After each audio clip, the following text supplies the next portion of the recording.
عورتوں کے یتیم، تو عورتوں کے یتیموں کے بارے میں، یعنی وہ عورتیں جو یتیم بچوں کی مائیں ہیں، تو ان کے بارے میں اللہ تعالیٰ فتویٰ دیتا ہے. اور عورتیں کا سٹیٹس کیا ہے؟ اللاتی، اللاتی وہ ایک مؤنث، اللاتی وہ بہت سی مؤنث. اللاتی لا تؤتونہن، تؤتونہن، عطا یاتی کا مطلب ہوتا ہے کہیں پہنچنا، اور آتا یؤتی کا مطلب ہوتا ہے پہنچانا. تو یؤتی وہ پہنچاتا ہے، یؤتون وہ پہنچاتے ہیں، یعنی وہ دیتے ہیں. تؤتون تم دیتے ہو، تونا کے بعد پھر وہی ہننا آ گیا. تم دیتے ہو انہیں، پیچھے آیا لا، تو نہیں تم دیتے انہیں، ما کتب لہن.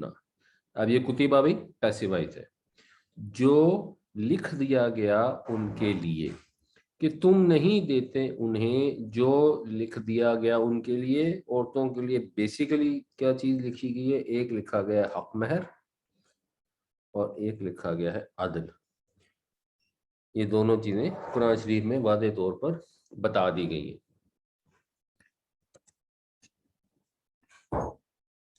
تو نہ تم انہیں ان کے حق مہر دینا چاہتے ہو، نہ ان کے حق عدل کرنا چاہتے ہو.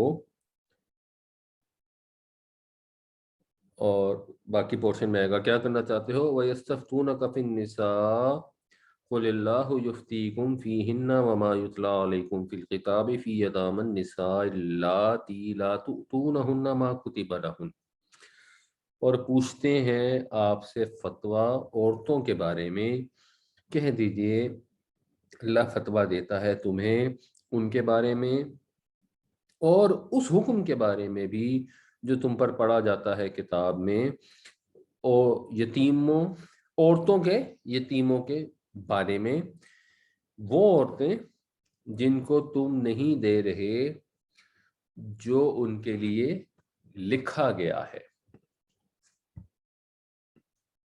وَتَرْغَبُونَ، اور تم رغبت رکھتے ہو، اور تم یہ چاہتے ہو، تمہیں یہ خواہش ہے، ان تنکحوہن، کہ تم نکاح کر لو ان سے. یعنی ان سے تم نکاح کرنا تو چاہتے ہو کہ چلو ٹھیک ہے نکاح کر لیتے ہیں اگر یہ مشورہ دیا گیا ہے، لیکن ان کا حق دینے کے لیے تم تیار نہیں ہو. اور والمستضعفین، اب مستضعفین وہ لوگ جو بے بس ہیں، جو لاچار ہیں، جن کو دبا کے رکھا گیا یا حالات کے جبر نے جن کو دبا دیا ہے. تو مستضعفون جو ہے یہ رفع ہو گئی، اس کی نصب اور جر بنتی ہے مستضعفین، اور یہ ایکچولی یہ فی ہنہ کے ساتھ کنٹینیوڈ ہے کہ اللہ یفتیکم فی ہنہ و فی المستضعفین، کہ اللہ تمہیں ان عورتوں کے بارے میں ہی فتویٰ دیتا ہے، اور اللہ تمہیں ان مجبوروں کے بارے میں بھی فتویٰ دیتا ہے. کون مجبور؟ من الولدانی، جو ولدان میں سے ہیں، بچوں میں سے، یعنی جو مجبور بچے ہیں ان کے بارے میں بھی تمہیں اللہ فتویٰ دیتا ہے، جو بے سہارا بچے ہیں. یہ اصل میں لفظ ایکچولی ہے ولید. ولید کا مطلب ہوتا ہے کم عمر لڑکا، اور ولید کی پھر جمع ہوتی ہے ولدان. یہ پلورل ہے، اس کو ہم کہتے ہیں ٹوٹی پھوٹی جگہ. یہ وہ نہیں ہے جو تسنیہ کا صیغہ ہوتا ہے. وہ جو تسنیہ کا صیغہ ہوتا ہے وہ مثلاً یہ ہوتا ہے والدانی اور والدینی، اس میں نون کے اوپر ایک حرکت ہوتی ہے اور زیر ہوتی ہے. یہ بنیادی طور پر ولدانون ہے، یا من کی وجہ سے زیر آ گئی ہے اور الف لام کی وجہ سے تنوین ختم ہو گئی ہے، بٹ یہ اس والا سٹرکچر نہیں ہے. والدانی ہے دو والد، ولدان جو ہے یہ ولید کی جمع ہے لڑکے، یعنی والمستضعفین من الولدانی، اور جو کمزور بے سہارا بچے ہیں ان کے بارے میں تمہیں فتویٰ دیتا ہے. تو یہاں سے یہ بات کلیئر ہو جاتی ہے کہ یہ فتویٰ دیا جا رہا ہے عورتوں کے بارے میں جو یتیموں کی مائیں ہیں، اور یتیموں کے بارے میں جو ان عورتوں کی اولاد ہیں اور بے سہارا ہیں. تو کیا فتویٰ دیا جا رہا ہے؟ فتوے کے دو پارٹ ہیں، وہ بھی ان میں سے ایک بتا دیا گیا، ایک محذوف ہے. وَأَن تَقُومُوا، اور یہ کہ تم اچھا اب اور یہ کہ تم آ گیا، اس سے پہلے والی چیز نہیں آئی، تو آگے والی چیز آ رہی ہے یتیموں کے متعلق. اس کا مطلب ہے یہاں جو محذوف ہے وہ ہے عورتوں کے متعلق، یعنی مطلب یہ ہوگا کہ تم ان کو ان کے مہر دو، ان کے حقوق دو، اور یہ ان کے تقومو، تم کھڑے ہو، تم نگرانی کرو. کاما یقومو کھڑے ہونا ہے، نگرانی کرنے کے معنوں میں آ رہا ہے. تم نگرانی کرو للیتاما یتیموں کے لیے، بالقسط انصاف کے ساتھ. مطلب یہ ہے کہ تم یتیموں کے ساتھ انصاف کرو، ان کے ساتھ بھی انصاف کرو. اگر ان کا مال تمہیں استعمال کرنا پڑتا ہے مجبوری میں تو احتیاط سے استعمال کرو، اور ان کی ماؤں کے ساتھ بھی انصاف کرو. اگر تم ان سے شادی کرتے ہو تو ان کے حق مہر بھی ادا کرو اور ان کے ساتھ عدل کا معاملہ کرو. وما تفعلوا من خیر، اور جو کچھ بھی تم کرو گے بھلائی میں سے، فإن اللہ کان بہ علیما، تو بے شک اللہ تعالی اس کے ساتھ باخبر ہے. جو بھی تم بھلائی کرو گے اللہ اس کو دیکھ رہا ہے. یہ بنیاد ہے اسلام میں صحیح عمل کرنے کی، کہ اللہ دیکھ رہا ہے جو بھی آپ کام کر رہے ہیں، اس میں اس کو مد نظر رکھنا چاہیے. لوگ اکثر اللہ تعالیٰ کو فراموش کر دیتے ہیں، یہ کانسیپٹ بھول جاتے ہیں جب وہ دوسروں سے معاملہ کرنے لگتے ہیں. کہ مثلا ہم میاں بیوی آپس میں جو معاملہ کر رہے ہیں جنرلی ہمارے معاشرے میں، اور خاص طور سے ایک اسلامی کانٹیکس میں جس میں عورتوں پر کمائی کی ذمہ داری نہیں ڈالی گئی، تو وہ اب اپنا کما بھی نہیں سکتی اور اس کے لیے وہ خامند کی ایک طرح سے محتاج ہوتی ہے. تو کئی دفعہ ایسا ہوتا ہے جب مرد ان سے معاملہ کر رہے ہوتے ہیں تو انہیں بات بات پر غصہ آ رہا ہوتا ہے، اور ان کو یہ احساس نہیں ہوتا کہ ہم جو کچھ بھی کر رہے ہیں اللہ تعالیٰ اس سے باخبر ہے، اللہ تعالیٰ اس کو دیکھ رہا ہے. تو جب میاں بیوی کے معاملات ہیں، یتیم بچوں کے معاملات ہیں، جو چیز بنیادی طور پر انسان کو ان کے ساتھ انصاف کے اوپر آمادہ کرتی ہے وہ یہ حقیقت ہے، ان اللہ کان بہ علیما. ویسے اس کو اگر آپ نوٹس کریں تو اللہ پر بھی نصب ہے اور علیما پہ بھی نصب ہے. اللہ جو ہے انا کے فوراً بعد آیا ہے، انا کا اسم ہے اس لیے اس پہ نصب ہے. علیما جو ہے یہ کانا کی خبر ہے اس لیے اس پہ نصب آیا. وَتَرْغَبُونَ أَن تَنْكِحُوهُنَّ وَالْمُسْتَضْعَفِينَ مِنَ الْوِلْدَانِ وَأَن تَقُومُوا لِلْيَتَامَى بِالْقِسْطِ وَمَا تَفْعَلُوا مِنْ خَيْرٍ فَإِنَّ اللَّهَ كَانَ بِهِ عَلِيمًا. اور چاہتے ہو کہ ان سے نکاح کر لو، اور فتویٰ دیتا ہے تمہیں بے سہارا بچوں کے بارے میں، اور یہ کہ تم انصاف کرو یتیموں کے ساتھ، اور جو بھلائی بھی تم کرو گے تو بے شک اللہ تعالیٰ اس سے باخبر ہے. وا اور ان اگر، امرأتن کوئی عورت ہے، خافت اسے اندیشہ ہے. تو خافت جو ہے یہ مؤنث کے لیے استعمال ہوتا ہے، جیسے ضربا اس نے مارا، ضربت اس مؤنث نے مارا. تو خافت اس مؤنث کو اندیشہ ہوا. اگر کسی عورت کو اندیشہ ہو، من بعلیہا، بال کہتے ہیں شوہر کو، یہ ورڈ بھی پیچھے یوز ہو چکا ہے، اپنے شوہر سے اگر اندیشہ ہے، نشوزن، نشوز کا یہ بھی استعمال ہوا تھا وہاں پر عورتوں کے لیے استعمال ہوا تھا کہ اگر عورتیں جو ہیں وہ سرکشی پہ آمادہ ہوں، اپنا جو مقام ہے، یعنی جس کو کہا گیا رجال قوامون علی النساء، آدمی جو ہے وہ عورتوں کے محافظ اور نگران ہیں، اس لیے فائنل اتھارٹی جو ہے وہ اس کا ڈیسیژن ان کے پاس ہے. اگر اس فائنل اتھارٹی کو چیلنج کرتی ہیں تو پھر وہاں پہ کچھ طریقے بتائے گئے تھے کہ ان کو نصیحت کرو وغیرہ. تو عورتیں اگر یہ اندیشہ رکھتی ہوں کہ شوہر جو ہے وہ حقوق ادا نہیں کرے گا، زیادتی کرے گا، سختی کرے گا، یا او اعراضن بے پرواہی برتے گا، تو اگر ان کو یہ اندیشہ ہو، کوئی ایسی سچویشن ہو گئی کسی وجہ سے عورت جو ہے وہ نہیں اب شوہر کو پسند، اس کو کوئی دوسری عورت پسند آ گئی ہے، اس سے شادی کرنا چاہتا ہے یا کر لیتا ہے،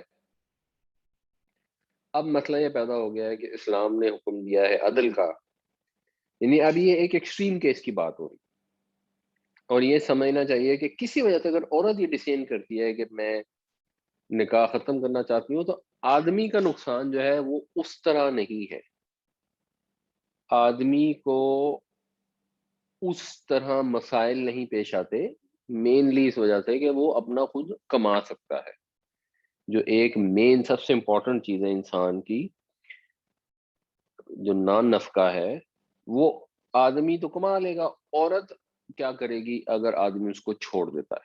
تو اب یہ اس ایکسیپشن کی ڈسکشن ہو رہی ہے، یہ کوئی جنرل فارمولا نہیں ہے کہ آدمیوں کا دل چاہے تو عدل کریں، دل چاہے تو نہ کریں۔ یہاں بات یہ ہو رہی ہے کہ کسی وجہ سے اب آدمی چاہ رہا ہے کہ اس نے کسی اور سے شادی کرنی ہے، اب دوسری عورت سے شادی کر لی، اب وہ پہلی سے نہیں سمجھتا کہ میں عدل کر سکوں گا اور میں صحیح سے نہیں انصاف کر سکوں گا، تو کہتے ہیں چلو ٹھیک ہے میں تمہیں ڈیورس کر دیتا ہوں۔ اب ڈیورس کر دیتا ہوں تو اب وہ عورت بیچاری کہاں جائے گی؟ اس وجہ سے یہاں یہ کہا گیا فلا جناح علیہما، تو کوئی حرج نہیں ہے ان دونوں پر، ان یصلحا، یصلحا کہ وہ دونوں اصلاح کر لیں، وہ دونوں کوئی سمجھوتا کر لیں۔ سمجھوتا کرنے کا کیا مطلب ہے؟ مطلب یہ ہے کہ عورت جو ہے وہ کہ اچھا ٹھیک ہے، آپ نہیں اگر مجھے پورے اتنا مثلا نان نفقہ دیتے جیسے دوسری بیوی کو دیتے ہیں، یا اتنی دفعہ میرے گھر نہیں آتے جیسے دوسری بیوی کی طرف آتے ہیں، تو اس کے اندر ان کو اجازت ہے کہ ٹھیک ہے پھر عورت اپنے کچھ حقوق دے دے، یصلح بینہما صلحا، کہ وہ دونوں آپس میں اصلاح کر لیں، سمجھوتا کر لیں، سلو کر لیں۔ یہ ذرا با کا مطلب ہوتا ہے ان دو مردوں نے مارا، تو اب ہر زبان میں ایسا ہی ہوتا ہے جب ایک مرد ہو اور ایک عورت ہو، بلکہ اگر ایک مرد اور ہزار عورتیں بھی ہوں، پھر جو سیگا، کیونکہ ایک سیگا کامن آپ نے یوز کرنا ہوتا ہے، تو اس کے لیے پھر ہمیشہ مذکر کا سیگا استعمال کرتے ہیں، جیسے ہم اردو میں بھی کہتے ہیں، ہم کہیں گے کہ بیٹا آ رہا ہے، بیٹی آ رہی ہے، لیکن جب دونوں کے لیے بات کریں گے ہم کہیں گے وہ آ رہے ہیں، اور چاہے ایک بیٹا اور 7 بیٹیاں ہوں گے پھر بھی ہم کہیں گے کہ وہ آ رہے ہیں، ہم یہ نہیں کہتے کہ وہ آ رہی ہے۔ یہ اسلوب ہے ہر زبان میں، بیکاز آپ نے ایک سیگا استعمال کرنا ہوتا ہے تو پھر میل سیگے کو ڈومینیٹ کیا جاتا ہے۔ تو ضربتا ہوتا ہے ان دو عورتوں نے مارا، ضربا ان دو مردوں نے مارا، یہاں مراد ایک مرد اور ایک عورت ہے اگر وہ آپس میں سمجھوتا کر لے۔ وَإِنِ امْرَأَةٌ خَافَتْ مِنْ بَعْلِهَا نُشُوزًا أَوْ إِعْرَاضًا فَلَا جُنَاحَ عَلَيْهِمَا أَنْ يُصْلِحَا بَيْنَهُمَا صُلْحًا، اور اگر کسی عورت کو اندیشہ ہو اپنے شوہر سے بیزاری کا یا بے پروائی کا، تو کوئی حرج نہیں ان دونوں پر کہ وہ آپس میں سمجھوتا کر لیں۔ وَالصُّلْحُ خَيْرٌ، اور صلح بہتر ہے، اور سمجھوتا ہی بہتر ہے۔ یہ اس کی ریزن بتائی جا رہی ہے کہ یہ اپنے حق کو چھوڑ دینا ایسے موقع پر کیوں ریکمینڈ کیا جا رہا ہے، یہ ڈیزائربل نہیں ہے، یعنی اگر کوئی مرد کسی خاتون سے حقوق پورے ادا نہیں کرتا تو یہ قطعاً ڈیزائربل نہیں ہے، یہ تو اب ایک سچویشن ایسی ہو گئی جس کا رزلٹ یہ ہو سکتا ہے کہ ڈیورس ہو سکتی ہے۔ تو جیسا کہ اللہ کے نبی صلی اللہ علیہ وسلم نے فرمایا کہ حلال چیزوں میں سب سے زیادہ جو چیز اللہ تعالیٰ کے نزدیک ناپسند ہے وہ طلاق ہے، کہ اجازت ہے لیکن یہ ناپسندیدہ ترین چیز ہے۔ تو اس لیے اس سے بچنے کے لیے اللہ تعالیٰ اجازت دے رہا ہے عورتوں کو کہ اچھا ٹھیک ہے کوئی بات نہیں، تم اپنے کچھ حق چھوڑ دو لیکن سمجھوتا کر لو۔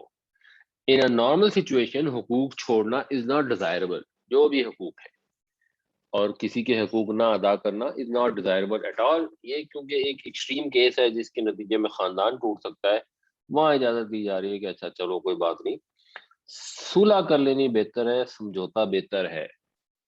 یہ سمجھنا چاہیے کہ کس طرح اللہ تعالیٰ اس کا ایمفسائز کر رہے ہیں قرآن شریف کے اندر. اور انفارچونیٹلی ہمارے معاشرے میں اب دیکھا جائے تو ذرا ذرا سی چیزیں ہوتی ہیں، چھوٹی چھوٹی چیزیں ہوتی ہیں جو شروع بالکل معمولی چیزوں سے ہو گئے، پھر ایک بات کا بتنگڑ بن جاتا ہے اور پھر لوگوں میں لہتی ہے. حالانکہ اگر لوگ قرآن پڑھیں، قرآن سمجھیں اور اس حد تک سمجھیں کہ اللہ تعالیٰ یہ اجازت دے رہا ہے کہ اچھا کوئی حقوق میں کمی بیشی کر لو لیکن صلح رکھو، گھر کو نہ توڑو، تو انسان میں اگر احساس پیدا ہو تو ان چیزوں کی نوبت نہ آئے. ایونچولی کیا ہوتا ہے، اللہ تعالیٰ نے اولاد کی شکل میں خاص طور سے ایک میاں بیوی کے درمیان محبت اور مودت کا رشتہ رکھا ہے. شروع میں ظاہر سی بات ہے، جب بھی دو ڈفرینٹ جینڈر ہیں، ان کا سوچنے کا طریقہ مختلف ہے، ان کی ٹیسٹ ہر چیز کا ڈفرینٹ ہے، ایک کو کوئی سپورٹ پسند ہوگی، ایک کو کوئی آرٹ پسند ہوگا، وہ ان کی نیچر جو ہے سائیکولوجیکل وہ ڈفرینٹ ہے. تو جب بھی ان میں کوئی گفتگو ہوگی، آرگومنٹ ہوگا، تو اس میں شدید اختلاف ہوگا. وقت کے ساتھ ساتھ وہ چیزیں ایک زندگی کا حصہ بن جاتی ہیں اور انسان پھر اولاد کے گرد اس کی زندگی گھومنا شروع کر دیتی ہے اور ایونچولی خود بخود صلح ہو جاتی ہے. اور زیادہ تر لوگوں میں بڑھاپے میں جا کے تو بہت اچھے تعلقات ہو جاتے ہیں، تو وہ جوانی میں بھی تعلقات اچھے رکھ لیں تو ان چیزوں کی نوبت نہ آئے. وَأُحْضِرَتِ الْأَنفُسُ الشُّحَّ، احضرت اور حاضر کیے گئے ہیں، الانفس دل، طبیعتیں، طبیعتیں حاضر کی گئی، یعنی طبیعتوں کے اندر یہ نیچرل ہے، یہ رچا بسا ہے، یہ موجود ہے. کیا موجود ہے؟ الشح. شح کے دو مطلب ہوتے ہیں، ایک مطلب ہوتا ہے ہرس، لالچ، اور ایک مطلب ہوتا ہے کنجوسی، بخل. تو مطلب یہ ہے کہ طبیعتوں کے اندر ایک یہ نیچرل سی چیز ہے. بیسیکلی ہرس بنیادی طور پہ ایک بری چیز نہیں ہوتی، کیونکہ ہرس اچھی چیز کی بھی ہو سکتی، مگر جب وہ حد سے بڑھ جاتی ہے، اس کا غلبہ ہو جاتا ہے طبیعت کے اوپر، تو پھر وہ ایک بیماری بن جاتی ہے اور وہ پھر اس سے باہمی تعلقات جو ہے نا ان پہ بھی مسئلہ پڑتا ہے. اس کا علاج کیا ہوتا ہے؟ علاج ہوتا ہے اس کے الٹ، کہ آدمی ہرس کرنے کے بجائے اظہار کا رویہ اختیار کرے، ایک دوسرے کے لیے قربانی دینے کی خواہش ہو. پیچھے جہاں آیا تھا کہ اگر تمہیں مثلا اپنی بیویوں میں سے کوئی چیز پسند نہیں آتی تو کیا خبر اللہ تعالیٰ تمہارے لیے ان میں سے کون سی بہتری پیدا کر دے. اور ضروری نہیں کہ ایک چیز تمہیں پسند نہ ہو تو تمہارے حق میں بری ہو، اور ضروری نہیں کہ ایک چیز تمہیں بہت پسند ہو اور وہ تمہارے حق میں اچھی بھی ہو. تو یہ بار بار بتایا جا رہا ہے قرآن شریف میں، اور فیملی یونٹ کے اوپر بہت زیادہ ایمفسس ہے، اور جنرلی تفاصیل کم آتی ہیں، لیکن ان معاملات کے اوپر بڑی ڈیٹیل سے قرآن شریف میں کئی جگہوں پر ذکر آیا ہے، جس میں آپ نے بیسک فیملی یونٹ کو کیسے مینٹین رکھنا ہے اور سسٹین کرنا ہے. تو طبیعتوں میں نیچرلی ایک لالچ، ایک یہ فیکٹر پایا جاتا ہے کہ آدمی جو ہے نا وہ خود غرضی ہوتی ہے اس کے اندر. تو اللہ تعالیٰ کہہ رہے ہیں کہ نہیں بھائی، قربانی دو، اور اگر عورت کو قربانی نہیں پڑتی ہے تو کوئی بات نہیں. اس کے بعد مردوں کو مخاطب کیا جا رہا ہے، وَإِن تُحْسِنُوا، اور اگر تم حسن سلوک کرو گے، احسان کا رویہ اختیار کرو گے، وَتَتَّقُوا، اور اللہ سے ڈرو گے، فَإِنَّ اللَّهَ كَانَ بِمَا تَعْمَلُونَ خَبِيرًا، تو بے شک اللہ تعالیٰ جو تم عمل کرتے ہو اس سے باخبر ہے. کہ مردانگی کا تقاضا یہ ہے کہ احسان کرنا، ایثار کرنا، تقوی اختیار کرنا، یہ آدمی کا کام ہے. یہاں پھر واپس اس کو ابھارا جا رہا ہے، پہلے آدمی ہی کی جو طبیعت میں لالچ اور خود غرضی ہے اس کی بیس پہ عورت کو کہا جا رہا ہے کہ کوئی بات نہیں، اپنے کچھ حقوق چھوڑ کے صلح کر لو، سمجھوتا کر لو، مگر پھر اینڈ میں واپس آدمیوں کو کہا جا رہا ہے کہ یہ تمہاری مردانگی سے توقع ہے کہ تم نے احسان کا رویہ اختیار کرنا ہے، تم نے اظہار کرنا ہے، تم نے قربانی دینی ہے. اگر تمہیں عورت میں کوئی چیز پسند نہیں آ رہی تو کوئی بات نہیں، اللہ توقع رکھو، اللہ تعالیٰ اس میں بہتری عطا فرمائے گا کوئی نہ کوئی. بس صلح خیر، اور صلح بہتر ہے. وَأُحْضِرَتِ الْأَنفُسُ الشُّحَّ وَإِن تُحْسِنُوا وَتَتَّقُوا فَإِنَّ اللَّهَ كَانَ بِمَا تَعْمَلُونَ خَبِيرًا. اور طبیعتوں میں، نفسوں میں، دلوں میں تو حرص جو ہے وہ رچا بسا ہے، وہ حاضر کر دیا گیا ہے، اور اگر تم حسن سلوک کرو گے اور تقوی اختیار کرو گے تو بے شک اللہ تعالیٰ تمہارے اعمال سے باخبر ہے. واہ اور لن تستطیعوا، ہرگز تم استطاعت نہیں رکھتے، ان کے تعدلوا، کہ تم عدل کرو، بین النسائی، عورتوں کے درمیان، ولو حرصتم، اور چاہے تم اس کی حرص کرو، چاہے تم اس کی خواہش رکھو، چاہے تم یہ کرنا چاہو کہ عورتوں کے درمیان عدل کرو، تم یہ کر نہیں سکتے، یہ پریکٹیکلی پاسبل نہیں ہے، ممکن نہیں ہے. اور اس میں جو عدل مراد ہے وہ ہے دل کا لگاؤ، ورنہ یہ تو پیچھے کہہ دیا گیا تھا نا کہ دونوں کے درمیان عدل کرو،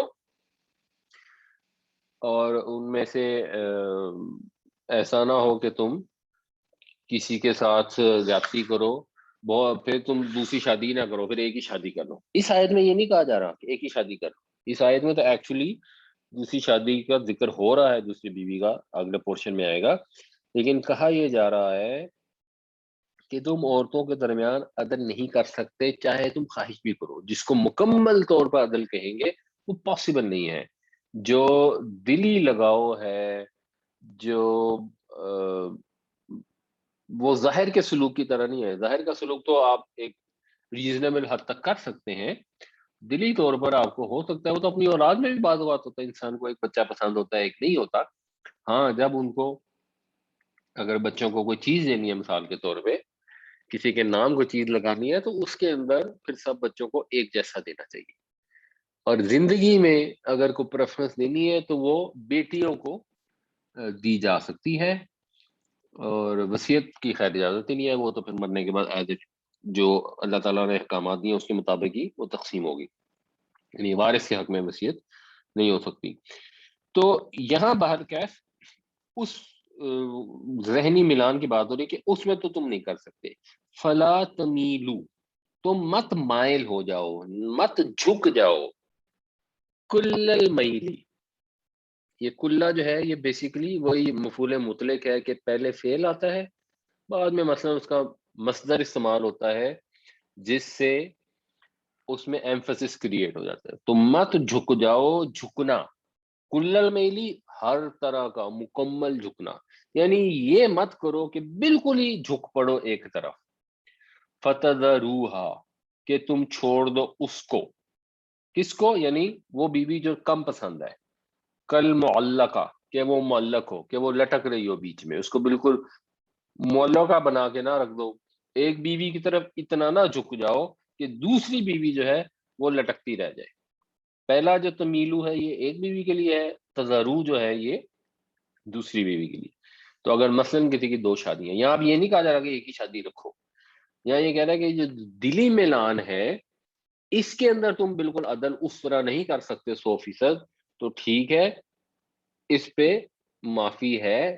ظاہری جو چیزیں ہیں ان کے اندر مکمل عدل کرو، اور دلی مینان کے اندر بھی ایسا نہ رکھو کہ ایک بیوی کو بالکل ہی تمہیں بیزاری اور اس سے بالکل ہی کوئی دلچسپی نہ ہو، یا اگر اس نے اپنے کوئی حقوق چھوڑ دیا تو تم کو واہ جی واہ بہت اچھا ہو گیا اور تالیاں بجاتے ہوئے خوشیاں مناؤ کہ بھائی ٹھیک ہے جی جان چھوٹی.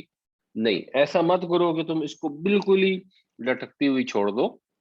اگر اس کو تھوڑے بہت حقوق اپنے چھوڑے بھی ہیں تو اول تو یہ ڈیزائربل نہیں ہے تمہارے لیے کہ تم کسی عورت کو اس کے حقوق ادا نہ کرو، اور اگر کر بھی دی ہے تو یہ نہیں کہ اس کو بالکل ہی لٹکتی چھوڑ دو اور وہ بس اسی طرح ہو کہ جیسے ایک نام ملا ہوا ہے اور دیٹ از اٹ. وَإِن تُصْلِحُوا، اور اگر تم اصلاح کرتے رہو گے، وَتَتَّقُوا، اور ڈرتے رہو گے، مطلب تمہارے سے حق تلفی ہو گئی، تم نے اپنی کوشش کی، پھر بھی پتہ لگا کہ کبھی ایک بیوی سے یا کبھی دوسری بیوی سے کوئی حق تلفی ہو گئی، تو اس کی اصلاح کرو، اس کو کمپنسیٹ کرنے کی کوشش کرو، اس کی تلافی کرو. اور تلافی ہوتی کب ہے؟ تب ہوتی ہے اگر انسان اللہ تعالیٰ سے ڈرے. تو اگر تم اصلاح کرتے رہو گے اور اللہ سے ڈرتے رہو گے فإن اللہ کان غفورا رحیما، تو بے شک اللہ تعالیٰ غفور ہے، رحیم ہے، اللہ تعالیٰ بخشنے والا ہے، اللہ تعالیٰ رحم فرمانے والا ہے۔ یہ بنیادی کانسیپٹ بار بار آپ دیکھیں گے ان آیتوں میں بھی بار بار آئے گا کہ اصل انسان کے اعمال کا دار و مدار اس کے اللہ تعالیٰ کے ساتھ تعلق کے اوپر ہے، اس چیز کے اوپر ہے کہ وہ خدا کو کیا سمجھتا ہے، کیا وہ اس کو اس میں سمجھ آئے کہ بس ایک ہستی ہے جس نے ہمیں پیدا کر دیا اور بس بات ختم، یا ہر لمحے پر اس کو اس چیز کا احساس ہے کہ میرے اعمال کو وہ دیکھ رہا ہے، میرے اعمال کے اوپر وہ گرفت کرے گا، مجھے کل کو جا کر اس کو جواب دینا ہے، وہاں جا کر سوال ہوگا، اور وہاں جا کر وہ تمام جو بھی مجبور لوگ ہیں، چاہے کوئی یتیم میری کفالت میں ہے، چاہے کسی خاتون سے میں نے شادی کی ہے، وہ اگر وہاں سوال پیدا کریں گے کہ اس نے ہماری فلاں حق تلفی کی تھی، تو اللہ تعالیٰ تو اس سے پہلے سے باخبر ہوگا۔ وہاں جا کے میں کوئی بچ تو سکتا نہیں کوئی جھوٹا بہانہ کر کے کہ نہیں میں نے تو نہیں کی تھی، میرا تو یہ مطلب نہیں تھا، میں ایسا تو نہیں کرنا چاہتا تھا، اصل میں تو میں نے کچھ اور سوچا تھا، وہ تو دلوں کے بھید بھی جانتا ہے، تو وہاں جا کر جواب دینا پڑے گا۔ یہ کانسیپٹ ہو تو پھر انسان اپنی اصلاح کرتا ہے، خدا کا خوف دل میں ہوتا ہے، تو وہ ہر لمحے اس چیز کا دھیان رکھتا ہے کہ میری وجہ سے وہ لوگ جو مجھ سے کم تر ہے، یہ بہت کامن فیکٹر ہے جس کو ہم مجبور اور مظلوم کنسیڈر کرتے ہیں، جہاں اس کا ہاتھ اوپر پڑتا ہے وہاں فوراً اس کے اندر ایک تکبر پیدا ہو جاتا ہے۔ ایک آدمی ہے، سرکاری ملازم ہے، باس اس کا بدتمیز ہے، تو باس سے سارا دن جھڑکیں کھاتا رہے گا بیچارہ اور ظلم برداشت کرتا رہے گا، گھر آئے گا اب آگے اس کے بچے ہیں، اس کی بیوی ہے، اب وہ اس کے سبارڈینیٹ ہے، وہ اس پر ڈیپینڈنٹ ہے، تو اس وقت اس کی فرونیت ظاہر ہونی شروع ہو جاتی ہے، اور ایسی معمولی اور بیکار چیزوں کے اوپر لوگ فرونیت کا اظہار کرتے ہیں جہاں ان کو اختیار، اقتدار، کوئی کسی قسم کا کسی کے اوپر غلبہ حاصل ہو جاتا ہے، اس چیز کو بھول جاتے ہیں کہ اللہ تعالیٰ دیکھ رہا ہے۔ تو یہ کانسیپٹ قرآن شریف پڑھتے ہیں تو قرآن شریف میں اللہ تعالیٰ نے اپنے حقوق بھی بتائے ہیں، اور وہ بہت زیادہ نہیں ہے، بیسیکلی تو آپ نے 5 نمازیں پڑھنی ہے، سال میں ایک دفعہ روزے رکھنے ہیں، زندگی میں ایک دفعہ حج کرنا ہے، باقی تو سب بندوں کے حقوق ہیں، اور بندوں کے حقوق کے لیے بھی بار بار یہی کہا جا رہا ہے کہ بھائی اصل میں ہی اللہ کے حقوق ہے، اصل میں بندوں سے نیکی اس لیے کرو کیونکہ اللہ تعالیٰ دیکھ رہا ہے، کسی سے زیادتی اس لیے مت کرو کیونکہ اللہ تعالیٰ دیکھ رہا ہے، اور اگر اس کانسیپٹ کو رکھو گے اور اصلاح کر لو گے تو پھر ٹھیک ہے، اگر کوئی کمی کوتاہی ہو بھی گئی تو اللہ تعالیٰ جو ہے وہ غفور بھی ہے اور رحم فرمانے والا ہے۔ وَلَن تَسْتَطِيعُوا أَن تَعْدِلُوا بَيْنَ النِّسَاءِ وَلَوْ حَرَصْتُمْ فَلَا تَمِيلُوا كُلَّ الْمَيْلِ فَتَذَرُوهَا كَالْمُعَلَّقَةِ وَإِن تُصْلِحُوا وَتَتَّقُوا فَإِنَّ اللَّهَ كَانَ غَفُورًا رَحِيمًا، اور ہرگز تم استطاعت نہیں رکھتے کہ پورا پورا عدل کر سکو عورتوں کے درمیان، اگرچہ تم اس کو چاہو بھی، تو یہ نہ ہو کہ تم جھک پڑو ایک ہی کی طرف، بالکل ایک ہی کی طرف جھک پڑو اور چھوڑ دو دوسری کو معلقہ بنا کر، اور اگر تم اصلاح کرتے رہو گے اور خدا سے ڈرتے رہو گے تو بے شک اللہ تعالی مغفرت فرمانے والا ہے۔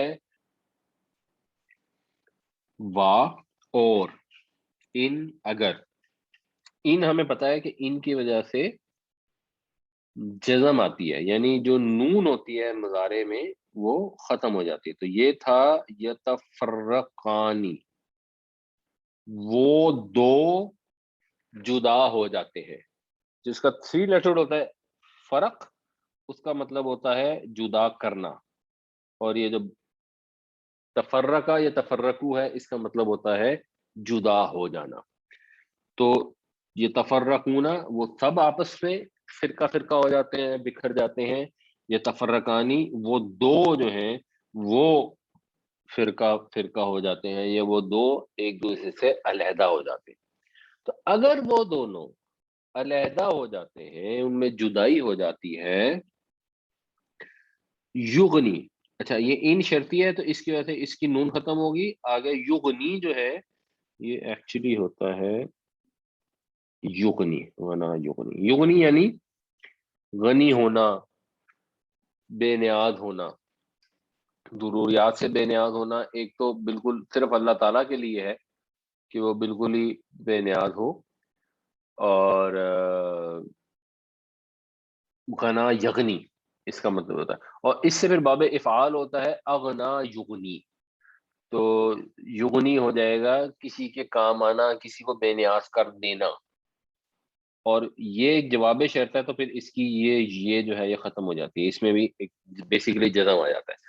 تو اگر وہ دونوں جدا ہو جائیں گے تو بے نیاز کر دے گا اللہ تعالی، کلن ہر ایک کو، من سعتی ہی اپنی وسعت سے، یہ وسیع یسعو کا مصدر ہوتا ہے سعتن، اور یہ اس میں ذات بھی ہوتا ہے، اس کا مطلب ہوتا ہے وسعت، کشادگی، تو سعتی ہی اپنی وسعت سے اللہ تعالیٰ ان کو غنی کر دے گا، ان کو بے نیاز کر دے گا۔ مطلب یہ ہے کہ یہ سارا کچھ ہو کے حتی الامکان اپنے حقوق میں کمی بیشی کر کے بھی صلح رکھو، جھگڑا نہ کرو، صلح بہتر ہے، اس زواجی رشتہ ٹوٹنے نہ پائے۔ لیکن اگر ایک ایسی سچویشن ہو گئی جس کی وجہ سے کوئی حالات نے مجبور کر دیا اور علیحدگی ہو گئی، تو یہاں مین اس میں بھی شاید اشارہ خواتین کے لیے کہ اللہ تعالیٰ پھر یہ کہہ رہے ہیں کہ ٹھیک ہے، سب کا کارساز، سب کا رازق اللہ تعالیٰ ہے، تو وہ پھر اپنے فضل سے غنی کر دے گا، وہ کوئی اور راستہ نکال دے گا۔ یہ نہیں کہ زندگی ختم ہو گئی اگر کسی کی ڈیورس ہو گئی۔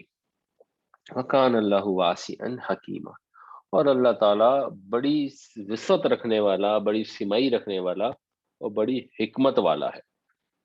تو بعض اوقات ایسا ہو جاتا ہے کہ کچھ مرد انتہائی گھٹیا ہوتے ہیں، اور عورتیں بیچاری جو ہیں وہ ان کے ساتھ برداشت کرتی چلی جاتی ہیں، اپنی غیرت کو، خودداری کو دبتی چلی جاتی ہیں، دبتی چلی جاتی ہیں کہ بس کیا ہوگا، میرا کیا ہوگا، میں کیسے گھر جاؤں گی تو کیا ہوگا، میرے ماں باپ میرا کیا کریں گے۔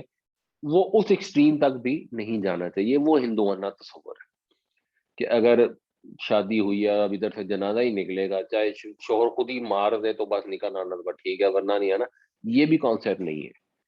دونوں کو ایک دوسرے کے حقوق بتائے جا رہے ہیں، دونوں کو اثار قربانی کی تلقین کی جا رہی ہے، لیکن ہر چیز کی ایک حد ہے۔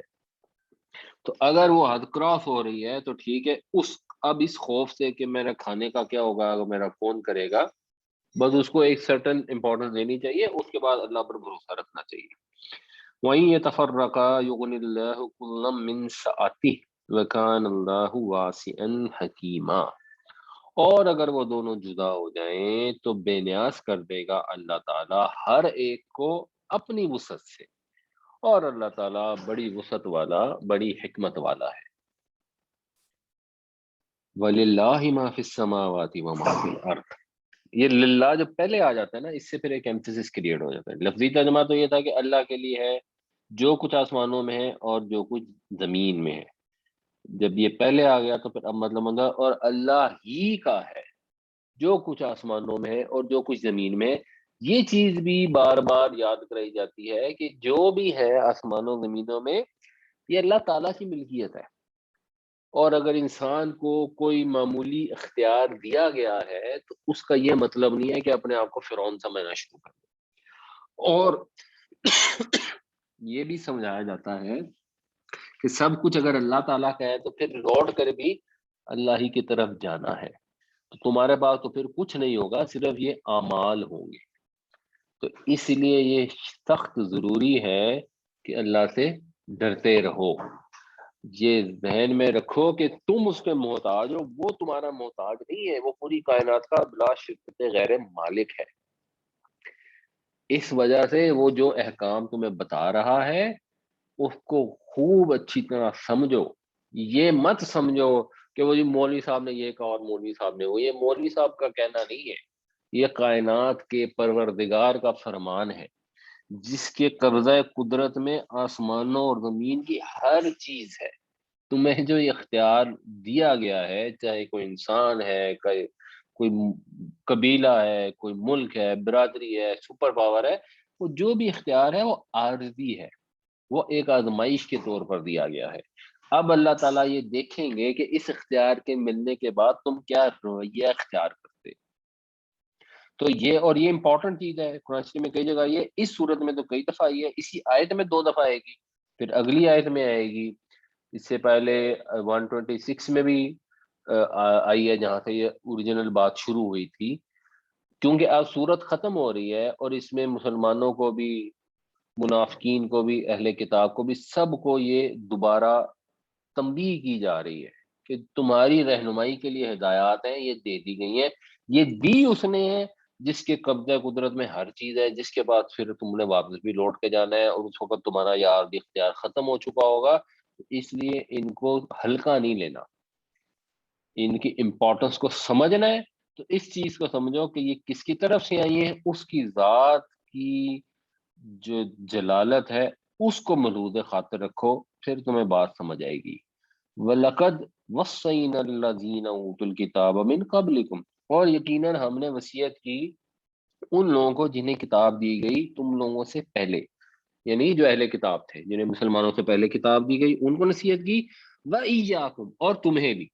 اب یہ ایّا جو ہے نا، اس کا کوئی مطلب نہیں ہوتا، کم جو ہے ویسے وہ جڑ کے آتا ہے، جیسے یہاں پر جڑ کے آیا ہے قبلی کم، تو جن کو تم سے پہلے کتاب دی ان کو وصیت کرتے ہیں، وَصَّيْنَا الَّذِينَ، اور اب یہاں آنا تھا وَوَصَّيْنَاكُمْ، اور تم کو بھی وصیت کی، تو اب یہ وصینا کو ریپیٹ نہیں کیا گیا، صرف کم کر دیا گیا، تو اکیلا کم یہ جو ہوتا ہے نا، یہ نہیں آتا، یہ ہے ضمیر متصل، جڑ کے آتی ہے ہمیشہ، السلام علیکم میں جیسے آتی ہے، تو اس کو پھر جب علیحدہ لکھنا ہے تو پھر اس کے ساتھ یہ ایک یا لگا دیا گیا، یہ صرف اس کو پڑھنے کے لیے علیحدہ سے آتا ہے۔ تو من قبلکم و ایاکم، انہیں بھی نصیحت کی جو تم سے پہلے کتاب دیے گئے، اور تمہیں بھی ہم نے نصیحت کی، کیا نصیحت کی؟ ان، یہ کہ اتقوا اللہ، اللہ سے ڈرو، یہ ان بھی ایکچولی اس پر جزم ہوتا ہے، آگے جوڑنے کے لیے اس پہ زیر لگ گئی، تو سب کو یہی نصیحت کی ہے کہ اللہ سے ڈرتے رہو۔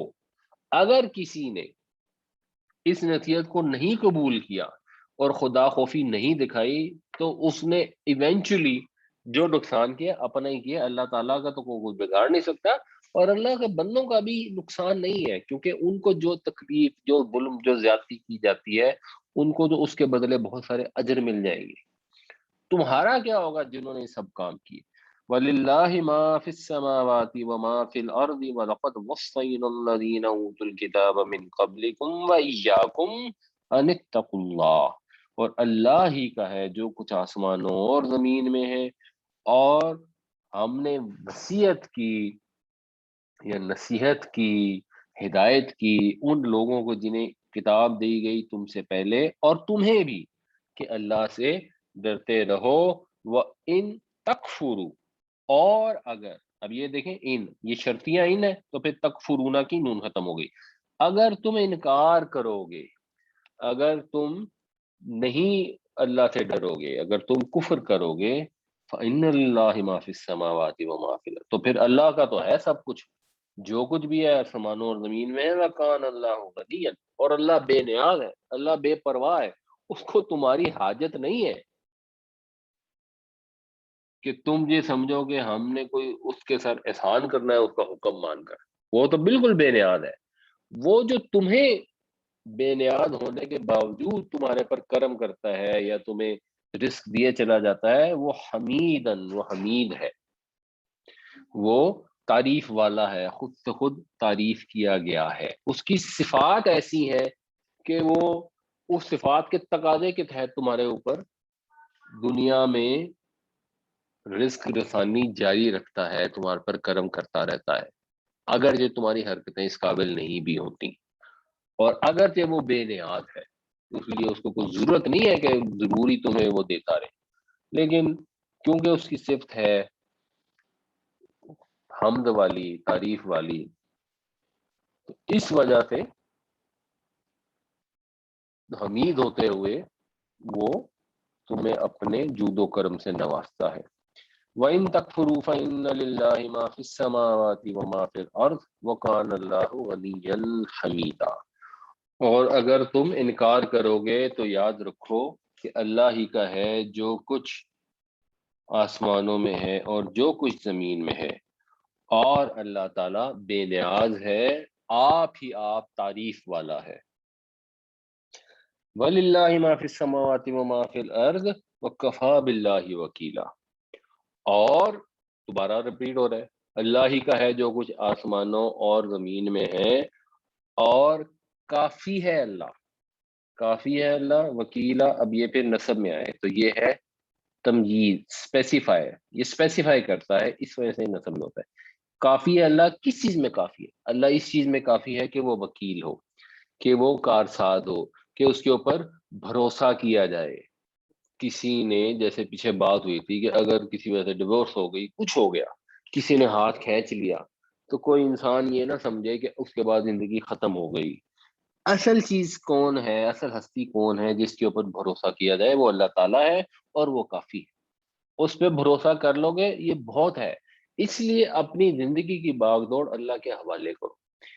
جب بھی کوئی معاملات کرنے پڑے، چاہے کاروباری معاملات ہیں، چاہے خاندانی معاملات ہیں، اور آپ کو لگے کہ یار یہ فلاں چیز میں اللہ کے بات مانوں گا تو یہ میرے اوپر چڑھ دوڑیں گے، میں اس سے زیادتی کر لیں گے، میرا کوئی حق تلف کر لیں گے، اس لیے میں یہاں پہ جو ہے جواب میں ان سے پہلے میں زیادتی کر لوں، تو یہ یاد کرایا جا رہا ہے کہ نہیں، ان چیزوں پہ بھروسہ نہیں کرنا تم نے۔ کسی زیادتی پر، ظلم پر، کسی برادری پر، کوئی بھی معاملات کرتے ہو ان پہ بھروسہ نہیں کرنا، بس اللہ پہ بھروسہ رکھو، اور اللہ کافی ہے بھروسہ رکھنے کے لیے، کیونکہ اس کا ہی تو ہے جو کچھ بھی ہے آسمان اور زمین میں۔ یہ مثلاً اگر آپ کاروبار کرنے گئے اور آپ نے بینک سے پیسے لے کے کیا کہ اس سے تو یار کاروبار نہیں ہو سکتا، کیوں؟ بینک تھوڑی ہے جس کا سب کچھ آسمان اور زمین میں، وہ تو اللہ کا ہے۔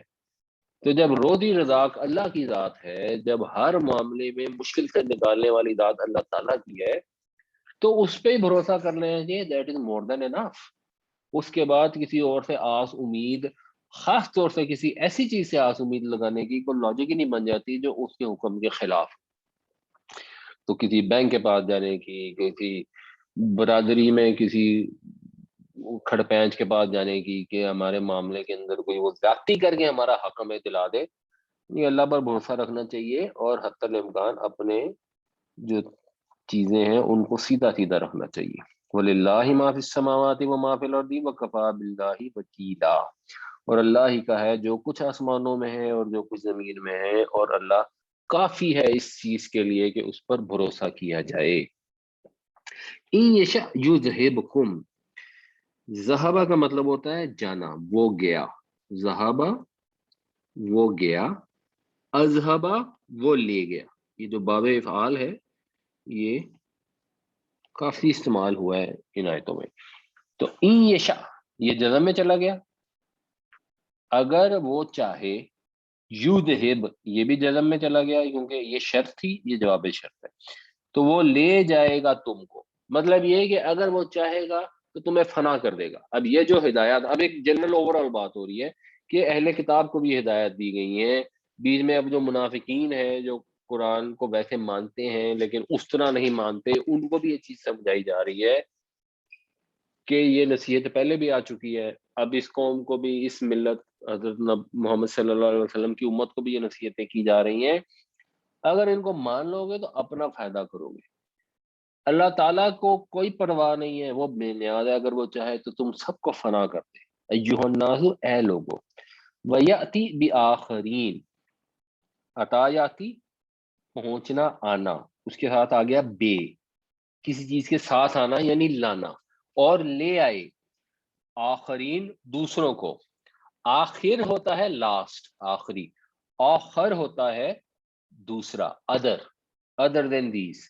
تو تم لوگوں کو لے جائے، اے لوگوں سارے جو دنیا میں ہو، تم سب کو فنا کر دے، اور ایک دوسری مخلوق لے آئے، ان سب انسانوں کو ختم کر کے کوئی اور انسان لے آئے، یا ان انسانوں کو ختم کر کے کوئی اور مخلوق لے آئے، اللہ تعالیٰ کر سکتا ہے۔ وَقَانَ اللَّهُ عَلَىٰ ذَلِكَ قَدِيرًا، اللہ تعالیٰ تو اس چیز پر قادر ہے، کون اس کا ہاتھ پکڑ سکتا ہے؟ تو جب خدا کی نافرمانی کرتے ہو تو کیا سمجھ کے کرتے ہو؟ کیا اپنے آپ کو سمجھتے ہو ایز این انڈیویجول یا ایز اے اسپیشیز؟ تم سمجھتے کیا ہو اپنے آپ کو جو خدا کے سامنے کھڑے ہو جاتے ہو اور اس کے احکامات کو اگنور کر دیتے ہو؟ اپنی حیثیت کو پہچانو. تمہاری حیثیت کیڑے مکوڑوں جتنی بھی نہیں ہے. جب اللہ تعالیٰ چاہے گا تمہیں فنا کر دے گا. کیڑے مکوڑوں کی حیثیت ایکچولی اس سے زیادہ ہوتی ہے. ہم اگر چاہیں کسی جگہ سے کہ یہاں سے مچھر بالکل ختم کر دیں یا مکھیاں بالکل ختم کر دیں تو 100 پاپڑ بیلنے پڑتے ہیں اور اکثر انسان یہ کر نہیں پاتا. اللہ تعالیٰ کی حیثیت کے سامنے ہماری حیثیت اتنی بھی نہیں ہے جتنی ہمارے سامنے کسی کیڑے مکوڑے کی ہے. تو ان یشاء یذہبکم ایھا الناس ویأتی بآخرین وکان اللہ علی ذلک قدیرا. اگر وہ چاہے گا تو فنا کر دے گا تم سب کو اے لوگوں اور لے آئے گا دوسروں کو, اور اللہ تعالیٰ اس چیز کے اوپر قادر ہے. یہ ذالکہ کا ویسے مطلب ہوتا ہے وہ, اشارہ بعید ہے, لیکن جب ٹیکسٹ میں بات ہو رہی ہوتی ہے تو وہ بات جس کا ذکر پیچھے گیا, پیچھے جو بات ہو رہی ہے اس کے اوپر اللہ تعالیٰ قادر ہے. من کان یرید ثواب الدنیا, جو کوئی چاہتا ہے دنیا کا بدلہ, دنیا کا صلہ, فعند اللہ, تو اللہ کے پاس ہے ثواب الدنیا والآخرہ, دنیا اور آخرت دونوں کا صلہ ہے. یعنی بیسیکلی بات یہ ہو رہی ہے کہ جو دنیا کا ثواب چاہتا ہے تو اللہ تعالیٰ اس کو دنیا کا ثواب دے گا, اللہ کے پاس ہے. اور جو دنیا اور آخرت دونوں کا ثواب چاہتا ہے تو اللہ تعالیٰ کے پاس دنیا اور آخرت دونوں کا ثواب ہے. یہ بھی ایک طرح سے اس میں محذوف ہے یہ چیز. اور یہ سورہ بقرہ میں بھی ہم نے ایسی بات پڑھی تھی کہ وَمِنَ النَّاسِ مَن يَقُولُ رَبَّنَا آتِنَا فِي الدُّنْيَا وَمَا لَهُ فِي الْآخِرَةِ مِنْ خَلَاقٍ. ایسے لوگ ہیں جو کہتے ہیں اللہ ہمیں دنیا دے دے, ہمیں دنیا دے دے, تو ٹھیک ہے ان کا آخرت میں کوئی حصہ نہیں ہے. لیکن ان میں سے ہیں جو کہتے ہیں ربنا آتنا فی الدنیا حسنۃ وفی الآخرۃ حسنۃ وقنا عذاب. جو یہ کہتے ہیں کہ اللہ تعالیٰ ہمیں دنیا میں بھی بھلائی عطا فرما, ہمیں آخرت میں بھی بھلائی عطا فرما, اور ہمیں آگ کے عذاب سے بچا. اللہ تعالیٰ کے پاس تو سب کچھ ہے, دنیا کا بدلہ بھی ہے, آخرت کا بھی ہے, اس لیے دونوں مانگو. یہ نہیں کہا جا رہا کہ اللہ تعالیٰ سے صرف آخرت مانگو اور دنیا میں کہو کہ اللہ ہمیں غریب کر دے, مفلس کر دے, محتاج کر دے, بیمار کر دے. یہ نہیں, اللہ تعالیٰ سے دنیا کی بھی اچھی چیزیں مانگے اور دل کھول کے مانگے. اور اللہ کے نبی صلی اللہ علیہ وسلم نے فرمایا جوتے کا تسمہ بھی چاہیے تو اللہ سے مانگے. بعد کا آپ نے کبھی سنا ہوگا جمعے کے خطبے میں گئے نا تو مولوی صاحب کہتے ہیں کہ یہ اللہ سے مانگا تم نے کہ مجھے نوکری دے دے, یہ تو اللہ تعالیٰ کی شان کے خلاف ہے. اللہ کو کتنا برا لگتا ہوگا کہ تم اسے نوکری مانگ رہے ہو, تم نے مانگنا ہے تو اللہ سے آخرت میں نہیں. اللہ تعالیٰ تو کہہ رہا سب کچھ مانگو. اللہ کے پاس دنیا کا صلہ بھی ہے, اللہ کے پاس آخرت کا صلہ بھی ہے. دنیا بھی اللہ سے مانگو, آخرت بھی اللہ سے مانگو. دنیا مانگنے کے اندر صرف یہ احتیاط کرنی چاہیے کہ جب آپ دنیا مانگتے ہیں تو وہ آزمائش بن جاتی ہے. تو آپ اتنی مانگیں جتنا آزمائش میں پورا اترنے کی سکت رکھتے ہیں, باقی مانگے سب اللہ سے مانگے. کیوں نہ مانگے؟ کیوں مسلمان دنیا میں غریب ہوں, کمزور ہوں, بیمار ہوں, بھوکے؟ اللہ تعالیٰ تو یہ نہیں چاہتا. نبی کریم صلی اللہ علیہ وسلم نے بھی کبھی یہ نہیں چاہا کہ مسلمانوں کے پاس طاقت نہ ہو, ان کے پاس مال و دولت نہ ہو. آپ صلی اللہ علیہ وسلم نے اپنی زندگی بہت سادگی سے اور بہت کم مال میں بسر فرمائی. آپ نے اپنی اولاد کو نہیں اس مال کا حصہ دیا, وہ تو ایک اپنی جگہ ہے, لیکن ایز اے نیشن آپ نے مسلمانوں کو یہ سکھایا کہ دنیا میں کیسے محنت کرنی ہے, دنیا کی کامیابیاں کیسے حاصل کرنی ہے. اس کے اندر بھی اللہ کے نبی صلی اللہ علیہ وسلم نے پوری سنت موجود ہے, جس کو ہم کہتے ہیں ہارڈ ورک, ایفرٹ, جد و جہد. وہ دنیا کے معاملے میں بھی نبی کریم صلی اللہ علیہ وسلم نے مکمل فرمائی ہے اور اس کی سنت چھوڑی ہے. اور اس کا یہ نتیجہ تھا کہ جب حضرت عمر کا دور آیا ہے اور پھر حضرت عثمان کا دور بھی ایسا تھا کہ جس کے اندر اتنا وافر مال تھا کہ لوگ زکوٰۃ دینے کے لیے ڈھونڈتے تھے لوگوں کو اور لوگ ملتے ہی نہیں تھے, کیونکہ سبھی غنی تھے, سبھی بے نیاز تھے اور خوددار بھی تھے. تو اگر کسی کے پاس کوئی مال دولت کی کمی ہوتی تھی تو اس کو بیت المال سے وظیفہ ملتا تھا. تو جو سوشل سسٹم وہاں پہ کریٹ کیا گیا تھا وہ اتنی خوشحالی تھی جیسے مثلا حضرت سلیمان علیہ السلام کے دور میں خوشحالی تھی کہ کوئی بھوکا نہیں سوتا تھا, کوئی مجبور نہیں ہوتا تھا اس وجہ سے کہ اس کا مال نہیں. تو اللہ تعالیٰ سے دنیا اور آخرت دونوں مانگو, صرف اکیلی دنیا نہ مانگو. اگر صرف اکیلی دنیا مانگیں گے تو پھر آخرت میں کوئی حصہ نہیں ہے. پھر وہ کانسیپٹ ہی بالکل ڈفرینٹ ہے جب انسان دنیا کے پیچھے پڑ جاتا ہے. اصل میں دنیا مانگنے کی ایک بڑی وجہ یہ بھی ہوتی ہے کہ مثال کے طور پر ایک آدمی ہے, اس نے اپنے والدین کے حقوق ادا کرنے, اس نے اپنی والدہ کی خدمت کرنی ہے, ان کا علاج کرانا. اب پیسے ہوں گے تو ان کا علاج کرائے گا نا. تو وہ مال اور وہ دولت جو انسان کو ایک ریزنیبل لیونگ کے لیے اور اپنی اولاد, بیوی اور ماں باپ اور رشتہ دار ان کے حقوق ادا کرنے کے لیے ضروری ہے, وہ اللہ سے ڈیفینیٹلی مانگنا چاہیے, اس کی دعا بھی کرنی چاہیے, اور اس کے لیے جد و جہد اور محنت بھی کرنی چاہیے, انڈیویجول طور کے اوپر بھی اور قومی لحاظ سے بھی, نیشنل لیول پہ بھی لوگوں کو محنت کرنی چاہیے, ایفرٹ کرنی چاہیے. یہ کانسیپٹ نہیں ہے کہ مسلمان جو ہے اس کو تو پیسے کی پرواہ نہیں ہوتی, وہ تو پیسے کے پیچھے نہیں جاتا. مسلمان پیسہ کماتا ہے کیونکہ پیسہ کمانے میں کوئی بری چیز نہیں ہے. پیسے کے لیے لفظ خیر استعمال ہوتا ہے قرآن شریف میں جب استعمال ہوتا ہے. اصل پرابلم یہ ہوتی ہے اس پیسے کو خرچ کرنے میں. خرچ جب آپ کرنے گئے ہیں, پہلی بات ہے کہ پیسہ کمانا جائز طریقے سے ہے, اور جب آپ نے اس کو خرچ کرنا ہے تو اس کو خرچ ویسے ہی کرنا ہے جیسے اللہ تعالیٰ نے اجازت دی ہے. اس کو باپ کا مال سمجھ کے نہیں خرچ کرنا, اس کو یہ سمجھنا ہے کہ یہ اللہ کا دیا ہوا رزق ہے, اس میں جب ہم خرچ کرنے جا رہے ہیں تو کیسے خرچ کریں گے. تو اس کے اندر فضول خرچی بھی نہیں ہو سکتی, کسی حرام چیز پہ بھی خرچ نہیں ہو سکتا. تو وہ اپنی جائز ضروریات کے لیے آپ خرچ کریں گے اور اللہ کی راہ میں خرچ کریں گے. وہ والا ایسپیکٹ جو ہے وہ امپورٹنٹ ہے, اور اس کے متعلق سوال کیا جائے گا, ثم لتسألن یومئذ عن النعیم, اس دن ضرور ضرور تم سے پوچھا جائے گا نعمتوں کے متعلق. وکان اللہ سمیعا بصیرا, اور اللہ تعالیٰ سننے والا ہے, دیکھنے والا ہے. تو یہ بھی دونوں کانا کی خبر ہے. اللہ تعالیٰ سنتا ہے, اللہ تعالیٰ دیکھتا ہے. اگر دنیا مانگو گے تو شاید دنیا دے دے اور بس, اور اگر دنیا اور آخرت مانگو گے تب بھی شاید دنیا دے دے, لیکن آخرت تو پھر ڈیفینیٹلی مل جائے گی. تو وہ کسی کی دعا فریاد سے بے خبر نہیں ہے, کسی کی حاجت, کسی کی حالت اس سے چھپی ہوئی نہیں ہے, اس کو سب دکھائی دے رہا ہے. تو جب وہ سب سنتا ہے اور سب دیکھتا ہے تو انسان اس سے کیوں نہ مانگے, اور اس کے علاوہ کسی اور سے بھی کیوں مانگے. کسی سے بھی, بادشاہ سے, بزرگ سے, بت سے, کسی فوج شدہ سے کیوں انسان مانگے. دنیا اور آخرت کا صلہ کس کے پاس ہے؟ وہ نبیوں کے پاس نہیں ہے, ولیوں کے پاس نہیں ہے, فرشتوں کے پاس نہیں ہے, وہ تو اللہ کے پاس ہے. اللہ کے پاس ہے, وہ سن بھی رہا ہے. وہ ایکچولی اللہ تعالیٰ کی وہ ہستی ہے جو سب سنتی ہے اور سب دیکھتی ہے, اور کسی کی تو ہستی ہے ہی نہیں جو سب کچھ سن سکے اور سب کچھ دیکھ سکے. تو پھر کسی اور سے مانگنے کی کیا لاجک بنتی ہے؟ جو مانگنا ہے اپنے رب سے مانگو, اور دل کھول کے مانگو, اور دنیا بھی مانگو اور آخرت بھی مانگو. من کان یرید ثواب الدنیا فعند اللہ ثواب الدنیا والآخرہ وکان اللہ سمیعا بصیرا. جو کوئی چاہتا ہے دنیا کا بدلہ تو اللہ تعالیٰ کے پاس ہے بدلہ دنیا اور آخرت دونوں کا, اور اللہ تعالیٰ سننے والا ہے, اللہ تعالیٰ دیکھنے والا ہے. یا ایھا الذین آمنوا کونو, اے ایمان والو ہو جاؤ, کن تو ہو جا, کونو تم سب ہو جاؤ, قوامین بالقسط. یہ قوامین وہی ہے جو الرجال قوامون علی النساء ہے, بالکل وہی مطلب ہے.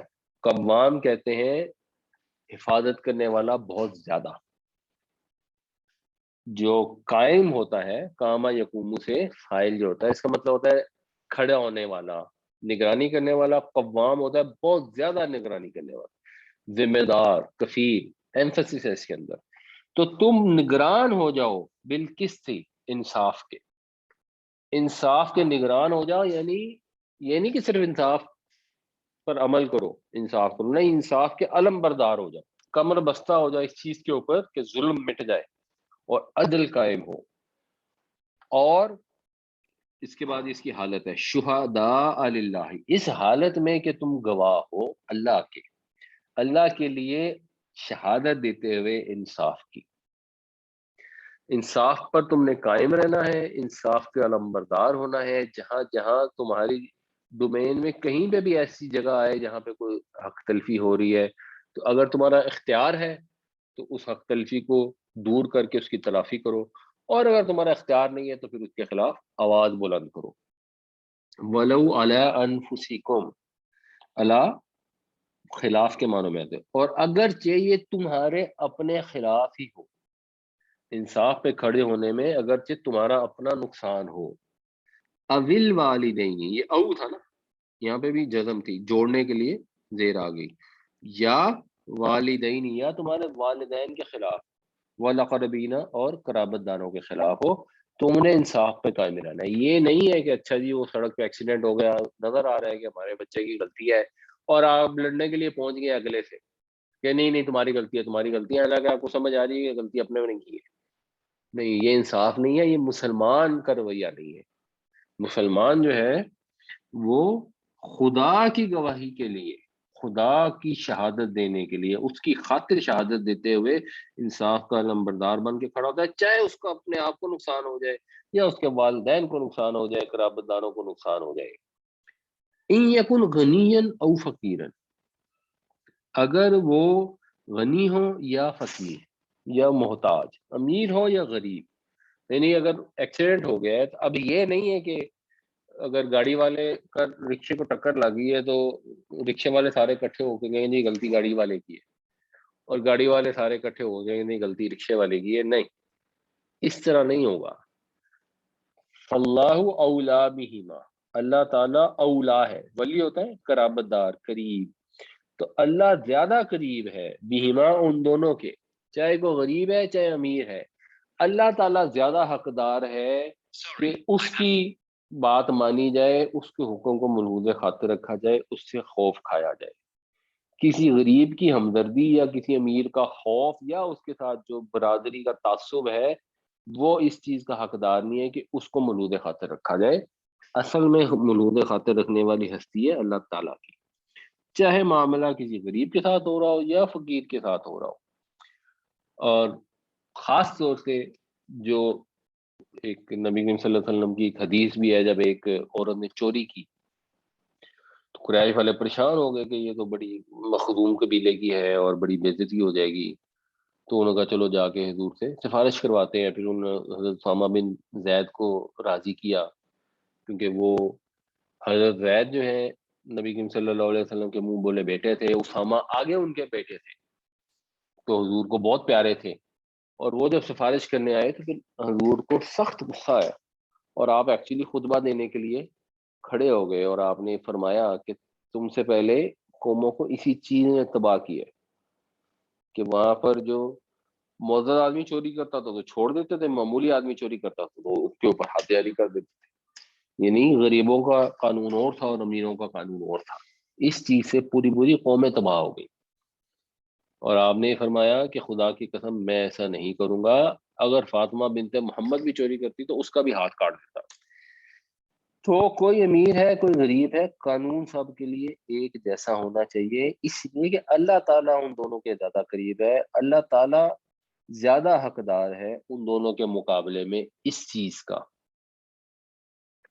کہ تم اس کا حکم مانو، اس کے ساتھ اپنا تعلق قائم کرو۔ یا ایھا الذین آمنوا کونوا قوامین بالقسط شہداء للہ ولو علی انفسکم او الوالدین والاقربین ان یکن غنیا او فقیرا فاللہ اولی بہما۔ اے ایمان والو، حق کے علمبردار بن جاؤ اللہ کے لیے اس کی شہادت دیتے ہوئے، اگرچہ یہ شہادت خود تمہارے خلاف ہو، یا والدین کے یا تمہارے قرابت داروں کے، اگر کوئی امیر ہو یا غریب ہو، اللہ تعالیٰ ہی دونوں کا سب سے زیادہ حقدار ہے۔ فلا تتبعوا الہوا، تم مت پیروی کرو خواہش نفس کی، ان تعدلوا، کہ تم انصاف نہ کرو۔ اس کے ایکچولی دو مطلب ہوتے ہیں، یا تو یہاں پہ لا آپ سمجھتے ہیں کہ ایک محذوف ہے کہ تم انصاف نہ کرو، یا آپ کہتے ہیں کہ ان اس میں محذوف ہے کیونکہ تعدل عدل کرنا ہوتا ہے، لیکن تعدل ان کا مطلب ہوتا ہے حق کی راہ سے ہٹ جانا. تو دونوں میں سے کوئی ایک چیز سمجھتے ہیں کہ یہاں تھی. تو مت پیروی کرو خواہش نفس کی کہ تم راہ حق سے ہٹ جاؤ. وَإِن تَلْبُوا، یہ تلبو لوایل تھا مروڑنے کا، جو زبانیں موڑنے کے بارے میں بھی آیا تھا. اگر تم مروڑو گے، چیز کو بگاڑو گے، اس کو مسخ کر دو گے، او تُعْرِضُوا، یا بے پرواہی اختیار کرو گے، اعراض کرو گے. مطلب یہ ہے کہ ایک تو چیز یہ ہے کہ احکامات جو تھے، تو یہودی جو تھے ان کو احکام کو بگاڑ کے تو فتوے نکال لیتے تھے عجیب عجیب. ہمارے ہم لوگ کرنے کی کوشش کرتے ہیں کہ ہر چیز کا آپ کو فتویٰ مل جاتا ہے. ایک طریقہ کار یہ ہوتا ہے، ایک انسان ہے، اس نے کوئی اپنی خاندان میں کسی زیادتی کرنی ہے یا کاروبار میں کوئی زیادتی کرنی ہے، تو وہ جائے گا اور کوئی مفتی ڈھونڈ کے اس سے فتویٰ لے لے گا. ہو سکتا ہے اس کو پوری بات بتائے، آدھی بات بتائے، وہ اور اپنی مرضی کا فتویٰ لے لے. یہ تو ہو گیا چیز کو، حکم کو بگاڑ دینا. اور ایک طریقہ یہ ہوگا کہ اس کو پرواہ نہیں ہوگی، وہ اتنی زحمت بھی نہیں کرے گا، وہ فتویٰ لینے بھی نہیں جائے گا. وہ کہے گا بس ٹھیک ہے، اللہ نے جو حکم دیا بس ٹھیک ہے، اور میں اتنا بھی مومن نہیں ہوں، اتنے بھی ہم سے دین پہ عمل نہیں کیا جاتا. تو بے پرواہی کرے گا. تو اگر وہ بے پرواہی کرے گا تو وہ یاد رکھے فَإِنَّ اللَّهَ كَانَ بِمَا تَعْمَلُونَ خَبِيرًا، بے شک اللہ تعالیٰ تمہارے اعمال سے باخبر ہے. اگر تم زندگی کے معاملات میں اللہ کے احکامات کی پرواہ نہیں کرو گے، ان کو چینج کر دو گے یا ان کو اگنور کر دو گے، اور اس کا نتیجہ یہ ہوگا کہ پھر لوگوں کے ساتھ ظلم زیادتی کرو گے، تو اس چیز سے بے خبر نہ رہو کہ اللہ تعالیٰ قطعاً بے خبر نہیں ہے. اور جب اللہ تعالیٰ بے خبر نہیں ہے تو ظاہر سی بات ہے پھر وہ اس کی سزا دیے بغیر نہیں چھوڑے گا. تو اپنے اعمال کو ہر لمحہ یہ دیکھتے رہو کہ یہ میں نے عمل کیا، اس کو اللہ تعالیٰ دیکھے گا تو اللہ تعالیٰ کیا فرمائے گا. فلا تتبعوا الهوى ان تعدلوا وان تلووا او تعرضوا فان الله كان بما تعملون خبيرا. پس مت پیروی کرو خواہش کی کہ تم حق سے ہٹ جاؤ، اور اگر تم بگاڑ پیدا کرو گے یا اعراض کرو گے تو بے شک اللہ تعالی باخبر ہے اس سے جو تم عمل کرتے ہو.